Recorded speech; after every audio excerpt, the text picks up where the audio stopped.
Hi everyone, Aaron here for Zolotech, and today Apple released iOS 18.3 to the public. iOS 18.3 is available around the world at the same time for everyone on all iOS 18 supported devices, and has far more than just Apple Intelligence features. You can install the update from your software update in settings, and this video is split into Apple Intelligence features, features for all iPhones, and features for just the latest iPhone 16 devices. If you want to jump to any specific part of the video, be sure to check out the chapters in the description below. Now, this is a good update, but not as large as the iOS 18.2 update was. Well, let's jump right into the first feature, which is available for everyone, and that actually has to do with the calculator. With the introduction of iOS 18 in September, Apple actually removed a feature in the calculator.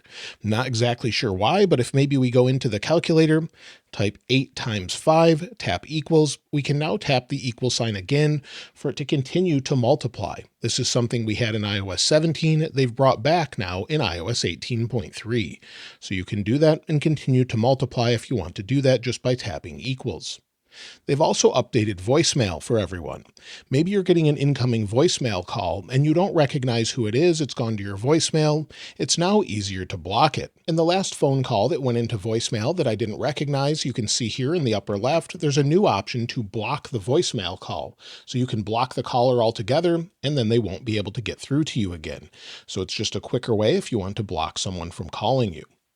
Now, the next features have to do with Apple Intelligence. Apple Intelligence is now automatically enabled on all supported devices if it's available in your country and you haven't enabled it already. So what that means is if we go into Settings, Apple Intelligence, and it's not turned on already and it's available, it will automatically enable itself. Now you can go back and turn this off if you want to. Apple actually notated this in their release notes, and you can shut it off if you don't want it, but it will turn itself back on with iOS 18.3. They have updated some new features here as well. Notification summaries are now shown in italics. So if you get a notification, I don't show any here, but let me show you what that looks like as I have some on my iPad. So on the iPad, if I go to my notifications, you'll see here a notification from Google is now in italics as it's now updated with Apple Intelligence. So if you see it in italics, you'll now see that. And we now have the option to slide over, go to options, and we can turn off the summaries for the specific notification type. So we now have that option if we want to disable it directly from the lock screen. Something else that's no longer here is we temporarily do not have notification summaries for things such as news and entertainment.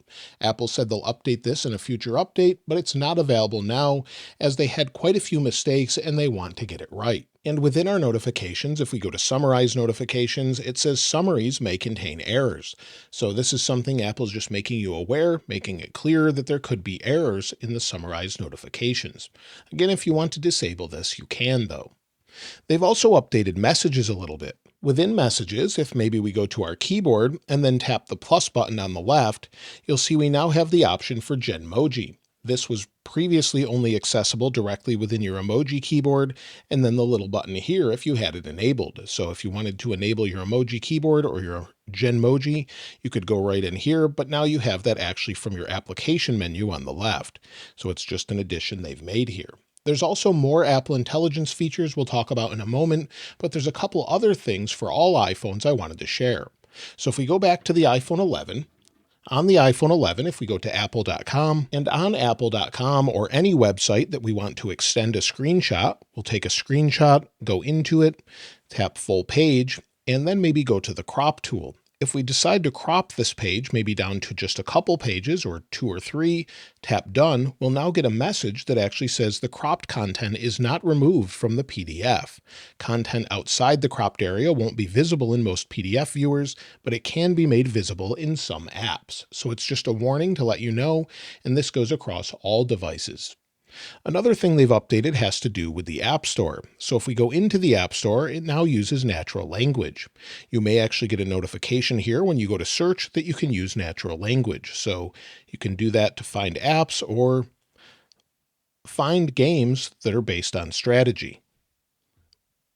then we can search, and it will use natural language to try and find those. So different strategy games, it will list those here. So you can now use natural language with the App Store. Within shortcuts, if you're on a device that has a notch instead of the dynamic island, and maybe you want to run a shortcut such as the camera, you'll no longer get a little banner that shows up at the top. It will just run the shortcut and not make it as apparent that it's actually running something. It will just get the job done. So that's something a little bit different. Apple today also introduced their Black Unity collection for 2025. This is something that they release around this time of the year, every single year, where it introduces a new watch face along with new wallpaper. It says, inspired by the rhythm of humanity, a new Apple Watch Black Unity Sport Loop, watch face, and iPhone and iPad wallpapers honor Black History Month. As we scroll down, you can see the new watch band here, and it should be available soon on the Apple Store. So as you can see, we have that on the watch, and you should have that in your update as well. Now, whether or not they push this remotely based on the time of filming this video, if you go into your wallpaper here, press and hold, add a new wallpaper. A few years ago, Apple added the new Unity selection here, and you should see it show up here as well. Apple said it would be in a future update, so let me know if you're seeing it now. Now, on the iPhone 16 models, we have camera control. There's some specific options that have been updated for this. The first one has to do with visual intelligence within Apple Intelligence. Pressing and holding camera control opens it up.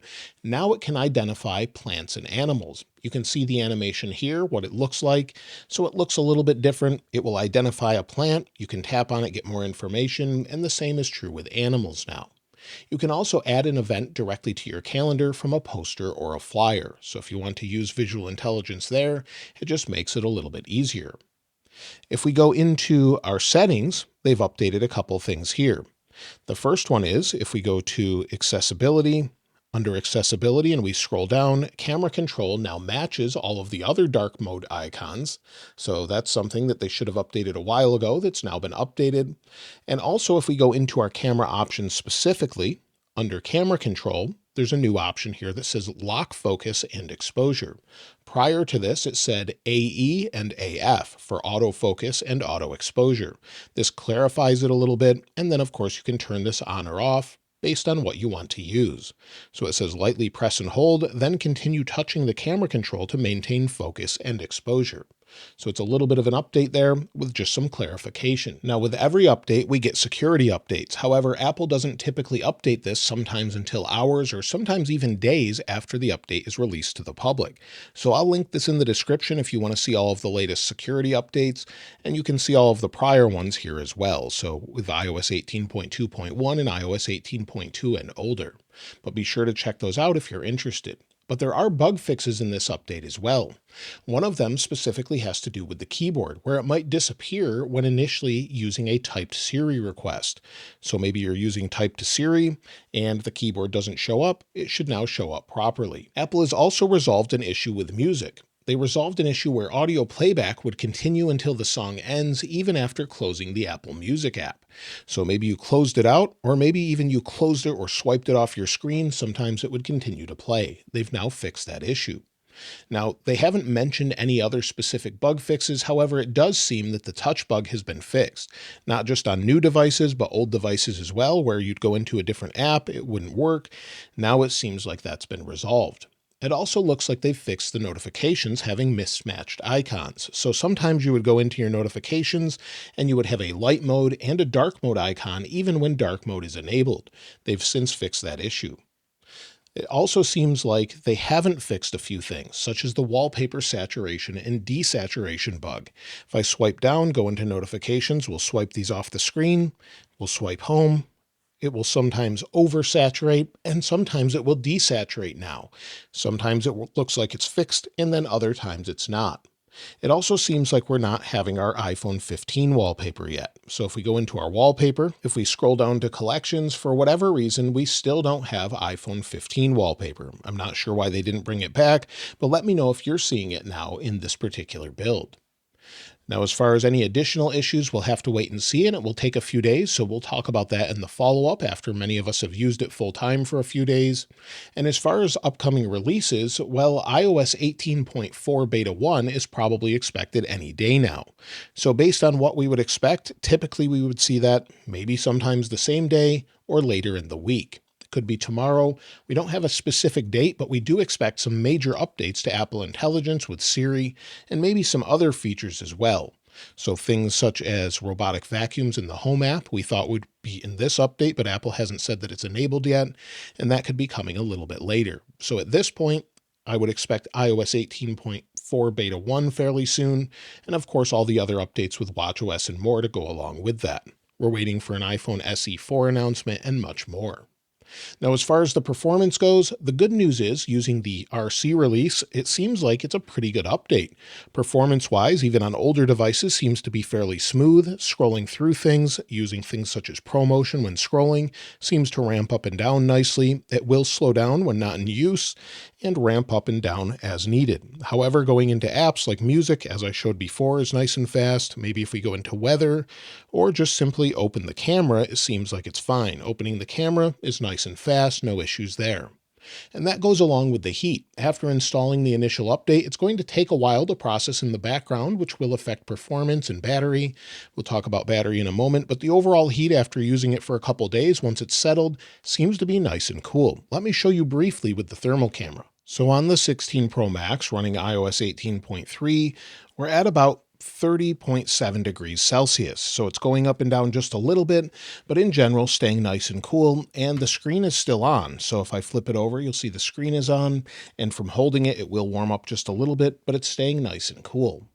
As far as the overall battery life, well, let's go ahead and take a look. On this device, it has been improving for me throughout the betas, but if we go to battery health, you'll see I have 100% capacity with 114 cycles.